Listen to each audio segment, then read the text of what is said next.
बिस्मिल्लाहिर्रहमानिर्रहीम। Dear friends, अस्सलाम वालेकुम। आज हमारा लेक्चर का मौजू है कॉन्स्टिट्यूशन ऑफ पाकिस्तान का पार्ट 3, जो कि है फेडरेशन के मुतल्लक, फेडरेशन ऑफ पाकिस्तान, और उसका चैप्टर 1 जो प्रेसिडेंट के मुतल्लिक है, प्रेसिडेंट ऑफ पाकिस्तान के मुतल्लिक, उसके बारे में आज हम पढ़ेंगे। आज हम पढ़ेंगे कि प्रेसिडेंट कौन अपॉइंट हो सकता है, कौन इलेक्ट हो सकता है, उसकी क्वालिफिकेशन क्या है, उसका टर्म क्या है, और प्रेसिडेंट की पावर्स क्या होती हैं और प्रेसिडेंट की इम्पीचमेंट कैसे होती है, और प्रेसिडेंट इलेक्ट कैसे होता है। आज हम प्रेसिडेंट के मुतालिक पढ़ेंगे। सबसे पहले तो जिस दोस्त ने मेरा चैनल सब्सक्राइब नहीं किया वो मेरा चैनल सब्सक्राइब कर ले, ताकि आइंदे आने वाले लेक्चर से भी आप मुस्तफीद हो सकें। तो प्रेसिडेंट ऑफ पाकिस्तान का जो चैप्टर है, चैप्टर 1, वो आर्टिकल 41 से 49 तक मुश्तमिल है। लेकिन इसके साथ साथ मैंने कुछ और आर्टिकल्स भी लिखे हैं। Article 75, 89, 177 and 232। असल में ये आर्टिकल्स वो हैं जो आर्टिकल 45 और 46 के तहत सदर के, प्रेसिडेंट के पावर्स को डिफाइन करते हैं। इसलिए मैंने ये आर्टिकल भी प्रेसिडेंट के चैप्टर में ही पढ़ाना मुनासिब समझा, ताकि आपको पता चल सके कि प्रेसिडेंट ऑफ पाकिस्तान के पावर्स क्या होते हैं। हम चलते हैं सबसे पहले अपने मौजू की तरफ। तो सबसे पहले आर्टिकल 41 है।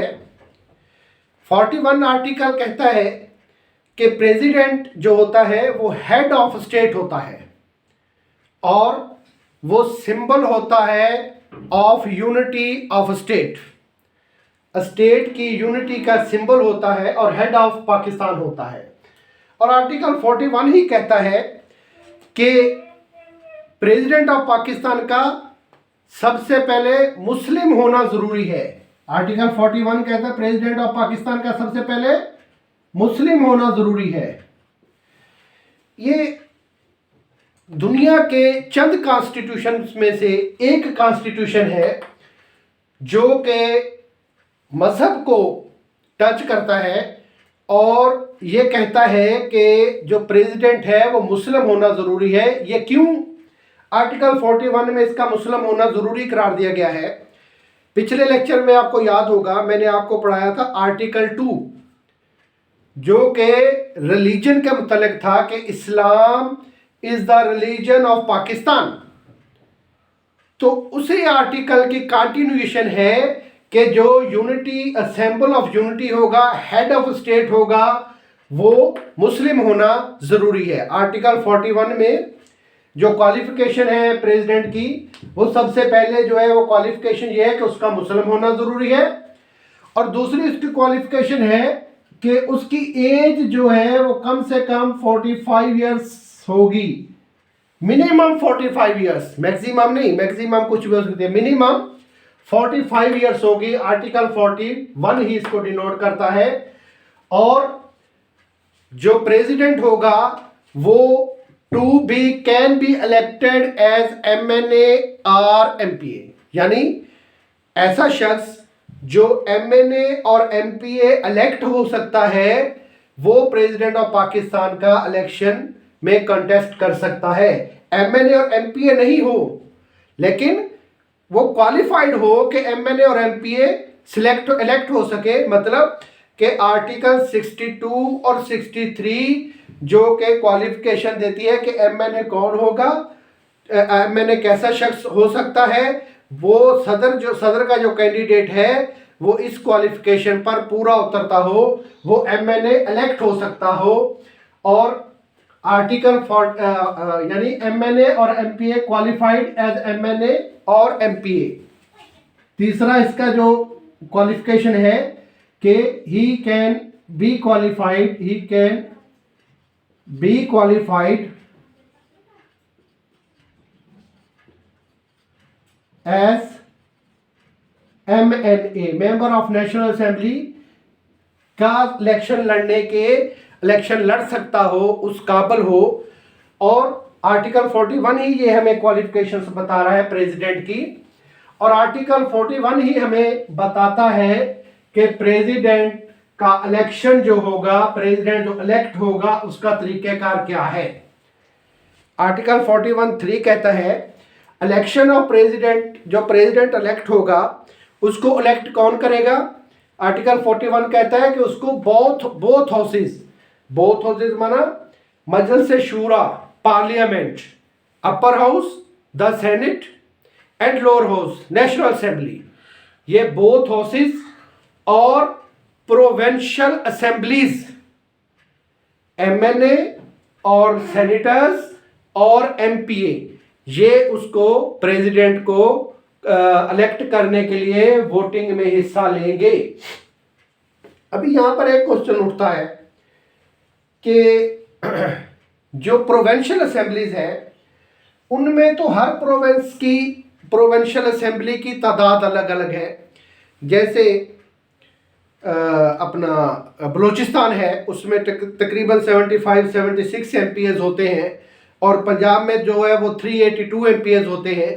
तो क्या पंजाब असेंबली के वोट 382 काउंट होंगे सदर के इलेक्शन के लिए, और बलूचिस्तान असेंबली के सिर्फ 75-76 काउंट होंगे? नहीं, जो मिनिमम MPs पर मुश्तमल होगी प्रोविंशियल असेंबली, जैसे बलूचिस्तान है तो बलूचिस्तान के 75 वोट होंगे, और जो पंजाब असेंबली है जिसके 382 वोट है वो भी 75 में कन्वर्ट होंगे। कैसे कन्वर्ट होंगे कि जितने अगर 382 को डिवाइड किया जाए 75 में, तो जो तकरीबन 5 या 4.5 MPs मिलकर सिर्फ एक वोट कास्ट कर सकेंगे। यानी अगर 5 MPA प्रेसिडेंट को पंजाब प्रोविंशियल असेंबली में वोट कास्ट करेंगे तो वो एक काउंट होगा, और जो बलूचिस्तान असेंबली है उसका एक वोट एक काउंट होगा। तो ये तरीकेकार होता है प्रोविंशियल असेंबलीज का वोट काउंट करने के लिए, कि जो मिनिमम MPs पर मुश्तमिल असेंबली है उस जो बड़ी असेंबली है जिसके MPs की तादाद ज़्यादा है उसको डिवाइड करेंगे उस मिनिमम प्रोविंशियल असेंबलीज के MPs से, और जितने वोट बनेंगे उतने ही वोट वो कास्ट कर सकेगा। यानी पंजाब असेंबली का जो 5 मेंबर है वो मिलकर सिर्फ एक वोट कास्ट करेंगे। इस तरह अगर 100 वोट प्रेसिडेंट को पड़ते हैं पंजाब असेंबली के, तो वो 20 वोट काउंट होंगे, 20 या 19 वोट, वो 20 या 21 वोट वो काउंट होंगे, वो 100 वोट काउंट नहीं होगा। और अगर बलूचिस्तान असेंबली के 10 वोट प्रेसिडेंट को पड़ते हैं तो वो 10 के 10 ही काउंट होंगे। ये तरीकेकार होता है इलेक्शन ऑफ द प्रेसिडेंट के लिए। बोथ हाउसेज, सेनेट और नेशनल असेंबली और प्रोविंशियल असेंबलीज मिलकर प्रेसिडेंट को जो है वो इलेक्ट करेंगी। और आर्टिकल 41 ही हमें बताता है कि जो इलेक्शन है प्रेसिडेंट के वो कब होंगे। सब आर्टिकल 4 है कि जो इलेक्शन है प्रेसिडेंट के वो प्रेसिडेंट की टर्म खत्म होने से 60 दिन पहले हो सकते हैं। प्रेसिडेंट की टर्म खत्म होने से 60 दिन पहले हो सकते हैं, या प्रेसिडेंट की टर्म मुकम्मल होने के 30 दिन के अंदर अंदर कराना लाजमी होता है। Earlier than 60 days. किससे अर्लियर? प्रेसिडेंट की टर्म खत्म होने से। अर्लियर देन 60 डेज और लेटर देन 30 डेज। यानी प्रेसिडेंट की टर्म खत्म होने के 60 दिन के अंदर इलेक्शन करवाए जा सकते हैं, या टर्म खत्म होने के 30 दिन के अंदर अंदर इलेक्शन कराना जरूरी होता है। और यही आर्टिकल 41 सब आर्टिकल 4 और सब 4 का पहला जो है, 4 का पहला जो वो यही कहता है कि अगर प्रेसिडेंट की टर्म मुकम्मल हो चुकी है और नेशनल असेंबली जो है वो पावर में नहीं है यानी डिसॉल्व हुई है, तो फिर प्रेसिडेंट को इलेक्ट करने के लिए जब जनरल इलेक्शन होंगे उसके 30 दिन के अंदर अंदर प्रेसिडेंट को इलेक्ट करना जरूरी होगा। यानी अगर तो नेशनल असेंबली पावर में है, मौजूद है, तो 60 दिन पहले मुद्दत खत्म होने से या मुद्दत खत्म होने के 30 दिन के अंदर, और अगर नेशनल असेंबली मौजूद नहीं है तो जनरल इलेक्शन के 30 दिन के अंदर अंदर प्रेसिडेंट को इलेक्ट करना जरूरी होता है आर्टिकल 41 के तहत। और आर्टिकल 41 ही कहता है कि जो प्रेसिडेंट का इलेक्शन है वो किसी भी कोर्ट में या किसी भी फॉर्म पर चैलेंज नहीं हो सकता। Election of president can not be challenge before any court and any forum. किसी भी कोर्ट में या किसी भी फोरम पर जो प्रेसिडेंट का इलेक्शन है वो चैलेंज नहीं हो सकता। और आर्टिकल 41 हमने पढ़ा। 41 क्या है कि प्रेसिडेंट को मुस्लिम होना चाहिए, उसकी उम्र कम से कम 45 साल हो, ज़्यादा ज़्यादा नहीं, कम से कम 45 साल हो, और वो एमएनए का इलेक्शन लड़ सकता हो, एमएनए का इलेक्शन लड़ने के काबिल हो, और उसको बोथ हाउसेस और प्रोविंशियल असेंबलीज मिलकर इलेक्ट करेंगी प्रेसिडेंट को। और प्रेसिडेंट का जो इलेक्शन होगा वो प्रेसिडेंट की टर्म खत्म होने के 60 दिन पहले या टर्म खत्म होने के 30 दिन के अंदर अंदर करवाना लाजमी है। और अगर नेशनल असेंबली डिसॉल्व है तो जनरल इलेक्शन के 30 दिन के अंदर अंदर प्रेसिडेंट को इलेक्ट किया जाएगा। आर्टिकल 41 और आर्टिकल 42 है, जब प्रेसिडेंट इलेक्ट हो जाता है तो उसकी ओथ होती है। ओथ कौन लेगा? Chief justice of Pakistan. Article 42 oath के मुतालिक है, प्रेसिडेंट से ओथ जो लेगा वो चीफ जस्टिस ऑफ पाकिस्तान लेगा। Chief justice of Pakistan. President से ओथ जो है वो chief justice of Pakistan oath लेगा। और 43 है कि प्रेसिडेंट किसी भी पाकिस्तान की किसी भी अदारे के सर्विस में नहीं होगा। प्रेसिडेंट पाकिस्तान के किसी भी अदारे के सर्विस में नहीं होगा। और अगर प्रेसिडेंट एमएनए होगा या एमपी होगा तो वो सीट जो है वो खाली समझी जाएगी उसके प्रेसिडेंट इलेक्ट होने के बाद, यानी वो वहां से रिजाइन करेगा। और कोई भी आर्टिकल 43 ही कहता है कि कोई भी एक आदमी 2 बार से ज्यादा प्रेसिडेंट नहीं बन सकता। कोई एक आदमी पहली बार प्रेसिडेंट सिलेक्ट हुआ, फिर दूसरी बार प्रेसिडेंट सिलेक्ट हुआ, तीसरी बार वो प्रेसिडेंट के इलेक्शन में हिस्सा नहीं ले सकता, तीसरी बार प्रेसिडेंट ऑफ पाकिस्तान नहीं बन सकता। और 44 आर्टिकल 44 जो है वो टर्म ऑफ प्रेसिडेंट के मुतालिक है। 44 के टर्म ऑफ प्रेसिडेंट जो है वो 5 साल होगी। टर्म ऑफ प्रेसिडेंट 5 साल होगी, यानी जिस दिन वो अपने ऑफिस में इंटर हुआ उससे अगले 5 साल तक वो अपने ऑफिस ज्वाइन करेगा।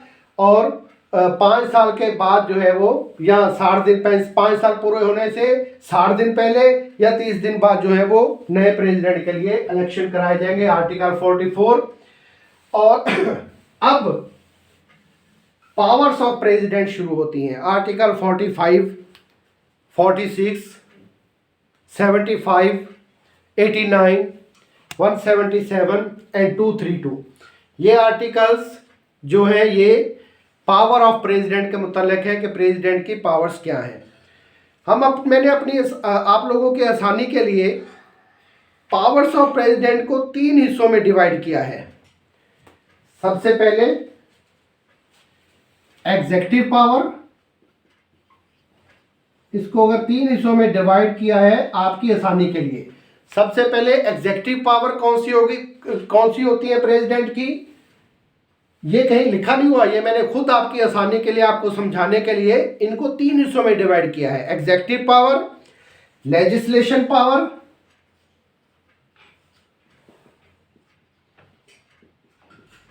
लेजिस्लेशन पावर, और तीसरी है जुडिशल पावर।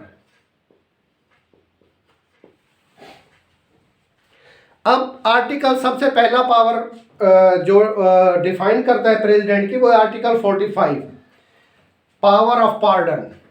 ये जो आर्टिकल 45 है, शुरू से ही मुतनाज़ा रहा है कि प्रेसिडेंट की पावर है कि वो किसी भी सज़ा याफ्ता शख्स को उसकी सज़ा माफ़ कर सकता है,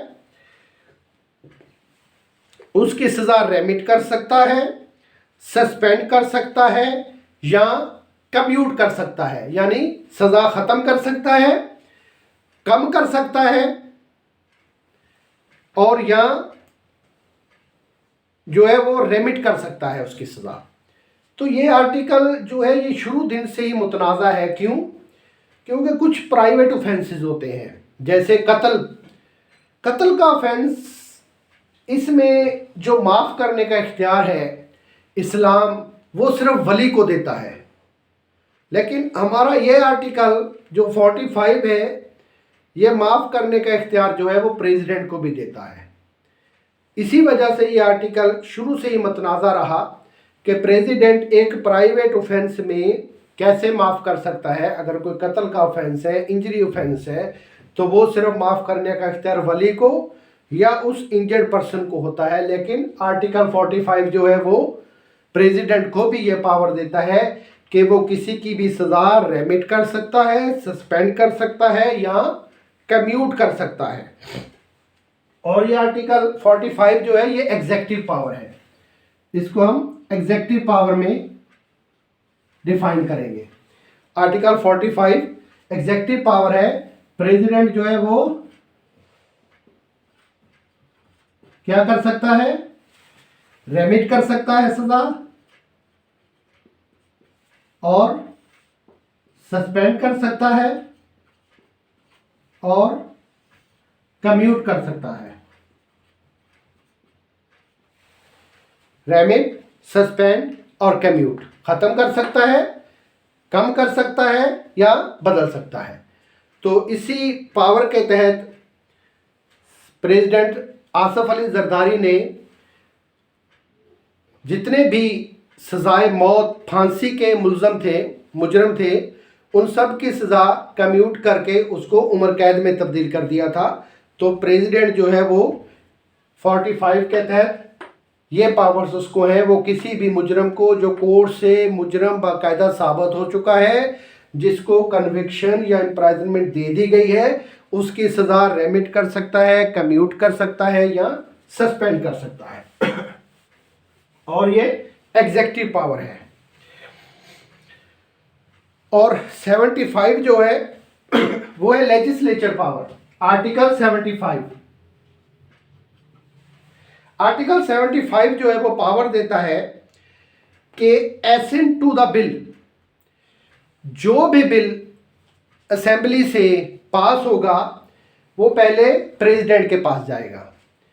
प्रेसिडेंट उस बिल को क्या कर सकता है? 75 के तहत रिटर्न कर सकता है, पहले पास होगा। आर्टिकल 75 के तहत क्या कर सकता है? पास कर सकता है, कंसेंट दे सकता है, अपनी एसेंट कर सकता है, या उसको रिटर्न कर सकता है टू द असेंबली।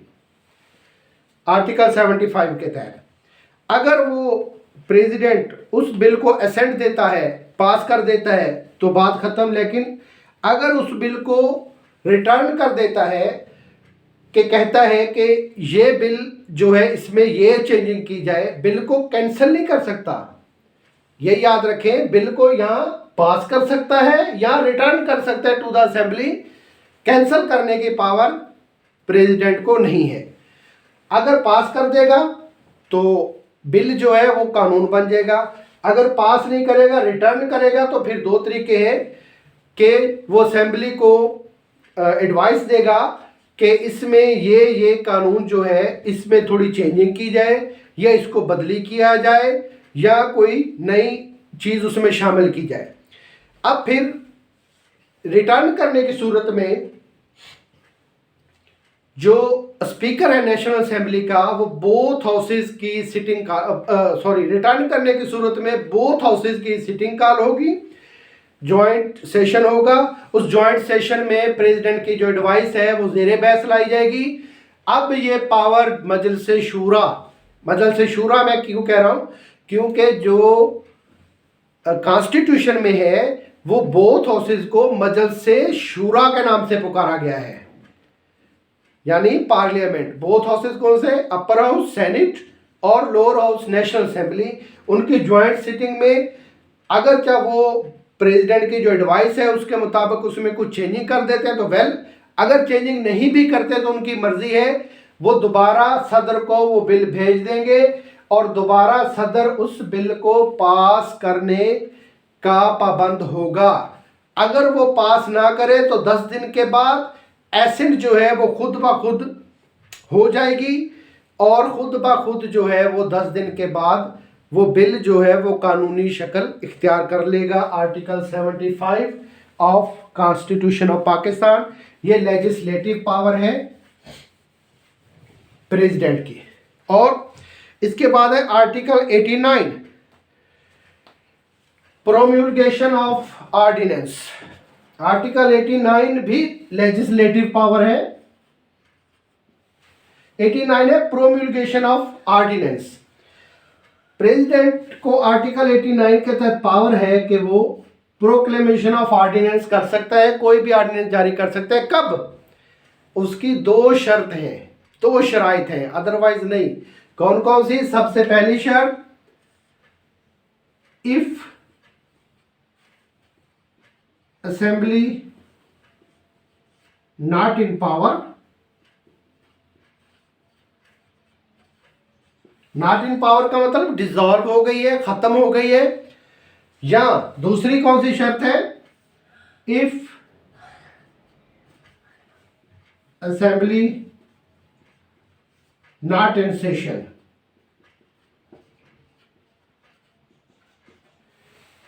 असेंबली या तो डिसॉल्व हो चुकी है, मौजूद ही नहीं है, या वो सेशन में नहीं है, तब प्रेसिडेंट इस आर्टिकल के तहत कोई भी ऑर्डिनेंस प्रोम्यूलगेट कर सकता है। और वो ऑर्डिनेंस जो है वो कितने दिनों के लिए प्रोम्यूलगेट होगा, 120 डेज के लिए, 120 डेज, इससे ज्यादा नहीं, इससे ज्यादा पावर में नहीं रहेगा। 120 दिन के अंदर अगर असेंबली उस बिल को वैलिडेट करती है तो वेल एंड गुड, अदरवाइज वो ऑर्डिनेंस ऑटोमेटिकली खत्म हो जाएगा। यहां पर एक सवाल होता है, आपके जहन में भी आया होगा, मेरे जहन में भी आया था, वो ये है कि जब 120 दिन के अंदर ऑर्डिनेंस खत्म हो जाता है तो हमारे यहाँ तो 1960, 1970, 1980, 1990 के ऑर्डिनेंस चल रहे हैं, वो क्यों अभी तक मौजूद हैं?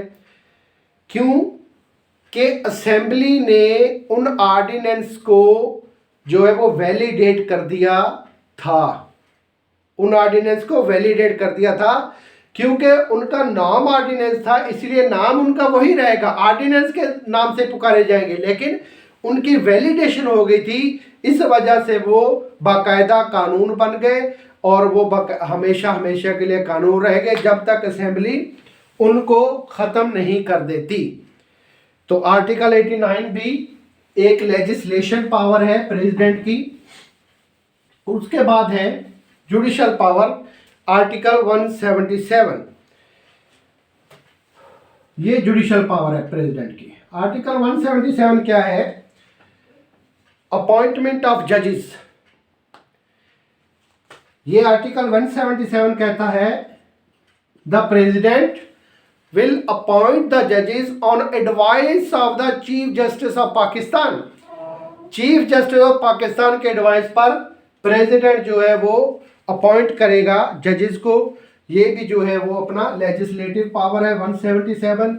और आखिरी जो पावर है प्रेसिडेंट की, सॉरी आखिरी नहीं, इसके बाद एक और है, वो भी पढ़ानी है।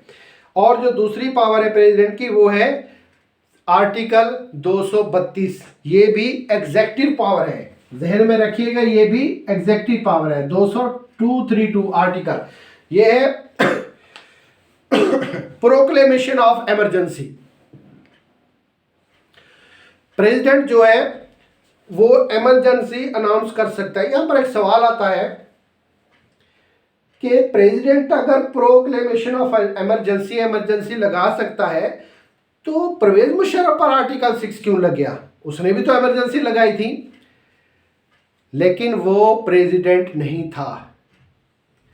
जनरल मुशर्रफ ने जब इमरजेंसी लगाई थी उस वक्त जनरल मुशर्रफ प्रेसिडेंट नहीं था, और ये जो emergency proclamation of emergency article 232 कहता है, ये उस प्रेसिडेंट के मुतल्लिक कहता है जो आर्टिकल 41 के तहत इलेक्ट हुआ हो। तो 232 है प्रोक्लेमेशन ऑफ इमरजेंसी, लेकिन इसकी भी दो सूरतें हैं। किन सूरतों में वो इमरजेंसी लगा सकता है प्रेसिडेंट? ये नहीं कोई भी उठ के कह दे इमरजेंसी लग गई तो लग गई, नहीं। कॉन्स्टिट्यूशन ऑफ पाकिस्तान में बाकायदा इसकी सूरतें दी गई है, किस सूरत में इमरजेंसी लगाई जा सकती है। नंबर 1 है 232, देखें। नंबर 1, अगर कोई वार की कैफियत हो, ऑन अकाउंट ऑफ वार, अगर मुल्क में जंग हो तो, या खाना जंगी हो तो इमरजेंसी लगा सकता है। या दूसरा है इंटरनल डिस्टरबेंस। नंबर 2 है आर्टिकल 232 में है इंटरनल डिस्टरबेंस। इंटरनल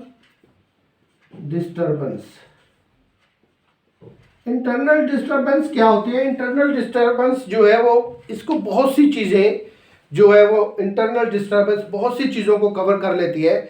जैसे मुल्क में को खाना जंगी हो गई, जैसे मुल्क मुआशी तौर पर दिवालिया हो गया, तो प्रेसिडेंट जो है प्रोक्लेमेशन ऑफ इमरजेंसी कर सकता है, यानी गवर्नमेंट ख़त्म हो जाएगी और गवर्नर राज जिसको कहा जाता है वो लग जाएगा। इंटरनल डिस्टरबेंस, खाना जंगी हो गई, या खुदा ना खास्ता मैशत जो है वो डिज़ोल्व कर गई, मैशत ख़त्म हो गई और दिवालिया हो गया मुल्क, या खुदा ना खास्ता कोई ऐसी बीमारी आ गई नेशनल तौर पर जिससे मुल्क में इंटरनल डिस्टर्बेंस बहुत ज़्यादा हो गई, जिसकी वजह से इमरजेंसी प्रेसिडेंट लगा सकता है, जिसको हम कहते हैं गवर्नर राज लग जाना। ये होता है powers of the president. Powers of the president में सबसे पहली पावर आर्टिकल 45, पार्डन, वो किसी भी मुजरम को जो सजा याफ्ता हो फ्रॉम द कोर्ट उसको माफ़ कर सकता है। आर्टिकल 75 है कि एसेंट टू बिल देगा, कोई भी जो असेंबली से बिल जाएगा उसकी एसेंट जो है वो प्रेसिडेंट देगा। और आर्टिकल 75 के मुतल्लिक आर्टिकल 75 ही है, अगर वो एसेंट नहीं देता, रिटर्न करता है, तो असेंबली दोबारा उसको वो बिल भेजेगी और 10 डेज के अंदर वो बिल ऑटोमेटिकली कानून बन जाएगा। और फिर जो पावर है 89 है प्रोम्यूलगेशन ऑफ ऑर्डिनेंस, जो 120 दिनों तक अमल में रहेगा, और ऑर्डिनेंस तब प्रेसिडेंट जारी कर सकता है जब असेंबली मौजूद ना हो या असेंबली इन सेशन ना हो। आर्टिकल 177 की पावर्स के मुतल्लिक है कि वो अपॉइंटमेंट ऑफ जजेस है on the advice of the chief justice of Pakistan. Article 232 है प्रोक्लेमेशन ऑफ इमरजेंसी। और इमरजेंसी किन सूरतों में लगा सकता है ये मैंने आपको बताया। एक और पावर है प्रेसिडेंट की, वो है आर्टिकल 46। ये जो है एग्जेक्टिव पावर में इसको रखते हैं। आर्टिकल 46 है कि प्रेसिडेंट शल केप्ट इन्फॉर्म्ड, प्रेसिडेंट को जो भी गवर्नमेंट अपना बिजनेस चलाएगी, प्रेसिडेंट को उसके मुतल्लिक हमेशा इन्फॉर्म किया जाएगा। और फिर हम अब आते हैं कि प्रेसिडेंट को निकालने का, रिमूव करने का या इम्पीचमेंट कैसे किया जा सकता है, ये हमें पढ़ाएगा आर्टिकल 47, रिमूवल और इम्पीचमेंट ऑफ प्रेसिडेंट। आर्टिकल 47 है रिमूवल और इम्पीचमेंट ऑफ प्रेसिडेंट। प्रेसिडेंट को किन चीज़ों पर इम्पीच किया जा सकता है, रिमूव किया जा सकता है। सबसे पहला जो है आर्टिकल 47, सबसे पहला जो है वो प्रेसिडेंट जो है वो फिजिकल और मेंटल इनकैपेसिटी, फिजिकल और मेंटल इनकैपेसिटी हो, या प्रेसिडेंट ने वायोलेट किया हो, वायोलेशन ऑफ कॉन्स्टिट्यूशन को वायोलेट किया हो,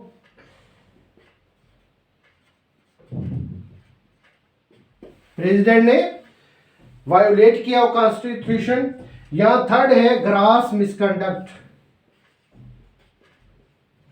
ग्रास मिसकंडक्ट में क्या आ जाता है?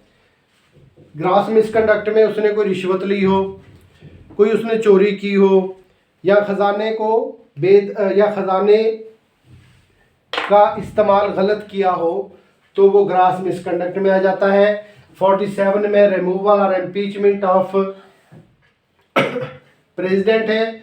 किन चीज़ों पर उसको रिमूव किया जा सकता है? फिजिकल या मेंटल इनकैपेसिटी हो, यानी उसको कोई जिस्मानी तौर पर इनकेपेबल हो गया हो या मेंटली तौर पर इनकेपेबल हो गया हो। दूसरा है उसने कॉन्स्टिट्यूशन की वायोलेशन की हो। तीसरा है कि उसने ग्रास मिसकंडक्ट की हो, तब उसको रिमूव किया जा सकता है। मगर कैसे रिमूव किया तो जा सकता है, ये एलिगेशन तो किसी पर भी लग सकते हैं। जैसे अभी आरफ अलवी पर लगे थे कि उसने कॉन्स्टिट्यूशन को तोड़ा है, लेकिन उसको रिमूव क्यों नहीं किया जा सका? क्योंकि इसको रिमूव करने का तरीका अब अलग है। वो क्या है? वो भी आर्टिकल 47 में ही है। रिमूव करने का तरीका के 1/2 ऑफ ईदर हाउस, कितना? 1/2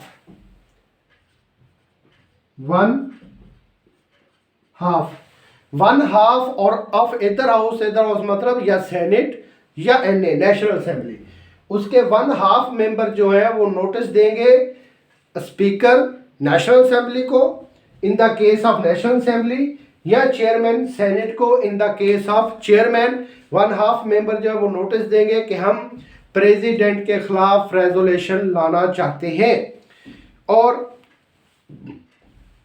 वो नोटिस जो है वो स्पीकर कौमी असेंबली प्रेसिडेंट को भेजेगा, और फिर उस पर जो है वो इन्वेस्टिगेशन होगी इन ज्वाइंट सेशन।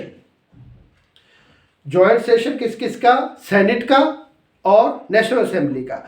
और उस ज्वाइंट सेशन में 2/3 कितनी मेजॉरिटी हो?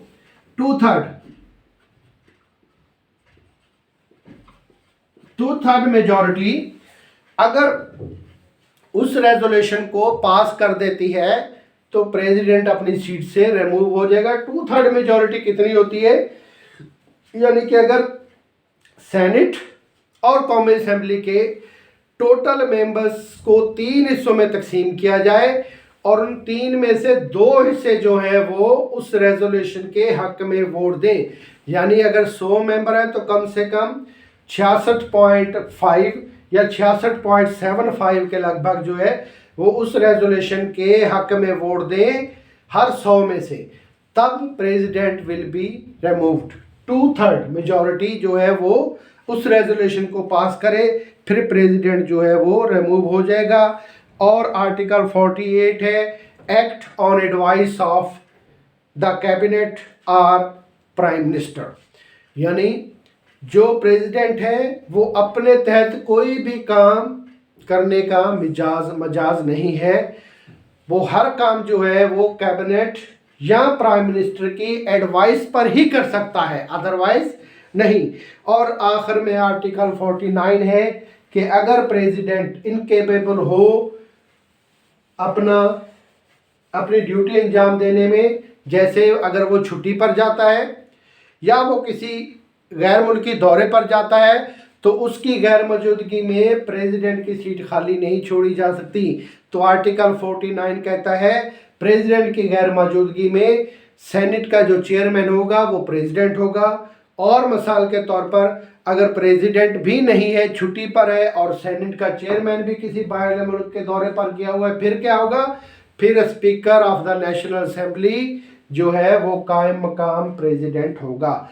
आज हमने पढ़ा कि प्रेसिडेंट कैसे बनता है, कौन हो सकता है, उसके इलेक्शन का तरीक़ेकार क्या है, और प्रेसिडेंट जो है वो उसकी पावर्स क्या है प्रेसिडेंट की, और प्रेसिडेंट को इलेक्ट कैसे किया जा सकता है, किया जाता है, और प्रेसिडेंट को इम्पीच कैसे किया जा सकता है।